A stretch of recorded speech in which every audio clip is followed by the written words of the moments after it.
Dapat ilmu baru nih ya. Ada sedekah mentok, ada orang sudah mentok baru sedekah gitu ya. Ya, jadi saya berikan rumusan Qur'annya. Sebetulnya itu standar. Yang paling standar di dalam ujian Allah kepada manusia supaya ada nilai rasa dalam diri kita bahwa kita itu punya Allah. Itu poin tertingginya. Nah, biasanya pada titik-titik tertentu oleh Allah itu dihilangkan semua potensi-potensi dari makhluk sehingga kita bisa merasakan kenikmatan langsung untuk berinteraksi dan mendapatkan anugerah dari Allah. Itu titik tertingginya. Sambil contoh begini. Nabi Zakaria itu yang paling viral di Al-Quran, salah satunya divonis oleh manusia tidak akan mungkin punya keturunan. Secara klinis mustahil karena istrinya divonis monofus dan mandul. Secara medis semua sudah angkat tangan. Tapi apa yang dilakukan? Nanti ini akan melahirkan rumus di Quran surah kelima Al-Maidah ayat 35. Nanti jadi rumus standar dari apa yang dialami oleh beliau ini. Di titik itu beliau menangkap isyarat bahwa ketika manusia sudah mengatakan tidak mungkin, itu tanda awal dari Allah supaya kita langsung memohon kepadanya karena Allah ingin memberi tanpa perantara siapapun. Maka dilakukanlah kemudian sholat. Sholat itu dalam bahasa Arab terjemahan kitanya artinya sesuatu yang tersambung, terkoneksi. Karena itu saat kita sedang sholat, kita sedang menyambungkan diri kepada Allah. Anta'budallaha ka'annaka tarah, kata Mas Ihsan tadi. Kita menyembah Allah dan kita merasa diawasi, dinilai oleh Allah.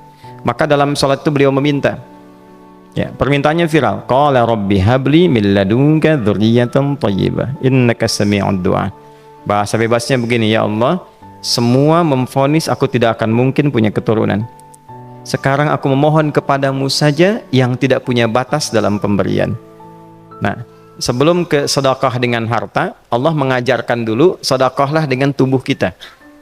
Karena tidak semua orang boleh jadi memiliki harta, tapi semua orang punya potensi untuk menggerakkan tenaganya untuk meminta. Oleh karena itu diletakkan sebelum harta itu sholat. Kenapa rukun Islam yang kedua sholat, selanjutnya zakat? Karena tidak semua orang bisa mengeluarkan harta. Kalau tidak ada satu pun mentok di harta, maka gunakan tubuh kita untuk menunaikan sholat. Itu rumus Nabi Zakaria. Maka beliau tunaikan di mihrabnya Maryam, minta ke Allah. Rumus kedua, sebut nama Allah, Asmaul Husna, sesuai kebutuhan kita. Jadi nggak harus 99. Misal ini mau menuntut ilmu, sekolah, sebut ya Allah ya Alim, pemilik ilmu. Ada persoalan rizki yang ingin kita dapatkan, ya Allah ya Razak. Ada proyek, ada kegiatan yang kira-kira tantangannya tidak mudah, ya Allah ya Al-Fattah. Ini beliau minta karena divonis tidak mungkin, maka meminta kepada Allah dengan nama pemberian tanpa batas, namanya Wahhab. Disingkatnya Hab. Rabbi habli, ya Allah yang tak punya batas dalam pemberian. Mereka memvonis aku punya batasan, maka mohon anugerahkan darimu saja. Jika padamu belum sempat juga terkabul, maka mohon tunjukkan kepadaku dengan cara apa lagi aku mesti meminta. Maka dalam situasi mentok itulah kemudian turun langsung jawaban. Fanadathul malaikatu wa huwa qa'imun yusalli fil mihrab annallaha yubashshiruka bi Yahya. Tolong garis bawah ini. Orang-orang yang langsung memiliki kesadaran saat di titik paling krusial, terendah, dan kita merasa tidak punya apa-apa, lalu ada kesadaran kita punya Allah dan meminta, itu seketika nggak ada sekat, langsung dijawab seketika. Nah, karena itu biasanya di momen tertentu setiap kita itu pasti mengalami peristiwa itu, apapun bentuknya. Nah, itu kalau sudah sampai ke situ itu kode.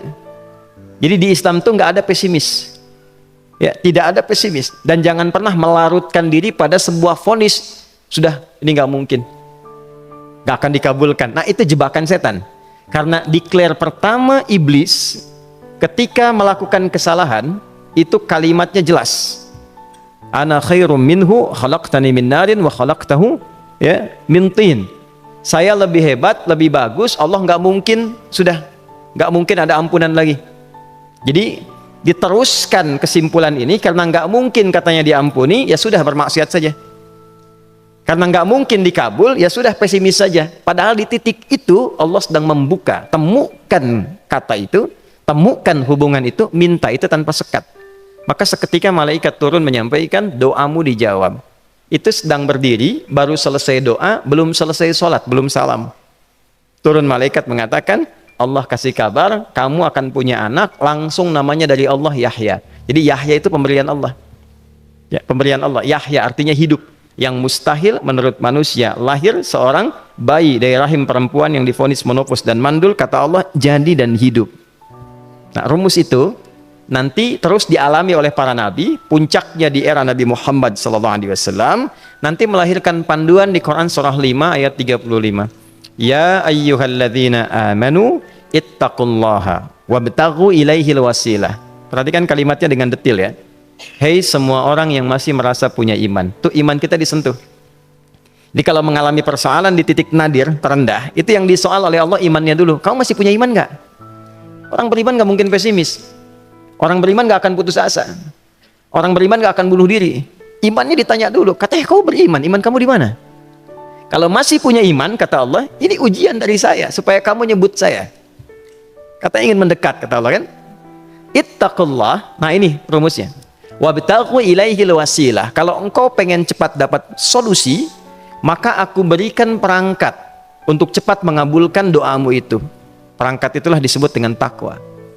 Nah, takwa itu ada urutan 240 kali disebutkan dalam Al-Quran, dibagi pada 3 segmen.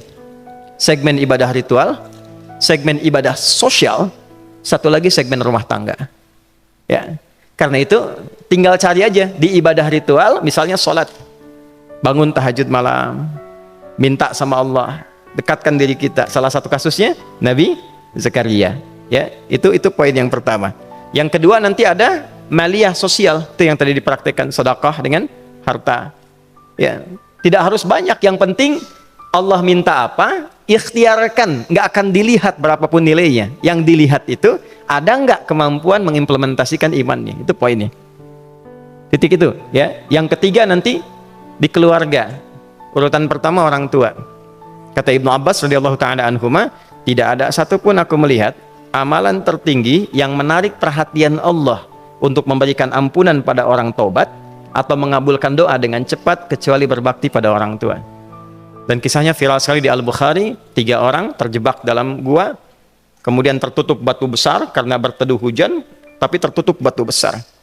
Lalu ketiganya mendorong, tidak pernah bisa mengeluarkan tenaga yang mampu mengeluarkan mereka dari batu itu. Gak bisa gerak.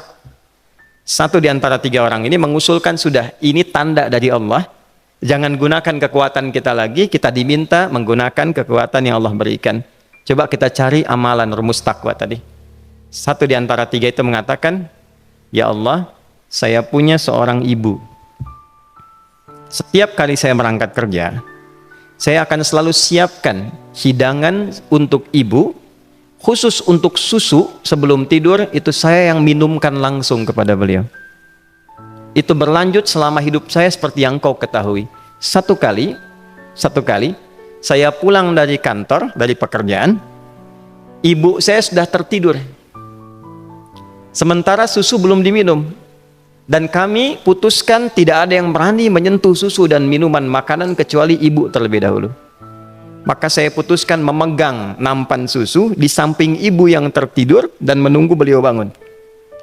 Tiba beliau bangun tengah malam, saya berikan susunya tanpa saya katakan saya telah menunggu cukup lama untuk memberikan susu itu. Ibunya nggak dibangunkan, dibiarkan istirahat dengan nyaman. Begitu bangun, diberikan susu tanpa komen sedikit pun. Nggak bilang, mas betulnya udah lama tadi nungguin deh. Langsung diberikan. Seketika ibu senang istirahat dan lalu mengatakan pria ini, ya Allah, jika engkau ridha dengan amalku ini, maka mohon bebaskan kami dari kungkungan batu ini. Lalu ketiganya berikhtiar mendorong, yang tadinya tidak punya kekuatan, seketika batu itu menggelinding dan membebaskan 3 orang itu. Nah itu persegi dalil yang sebetulnya jadi pedoman hidup. Dalil itu kan pedoman bahasa Arabnya, pedoman berkehidupan. Kita di Islam itu lengkap.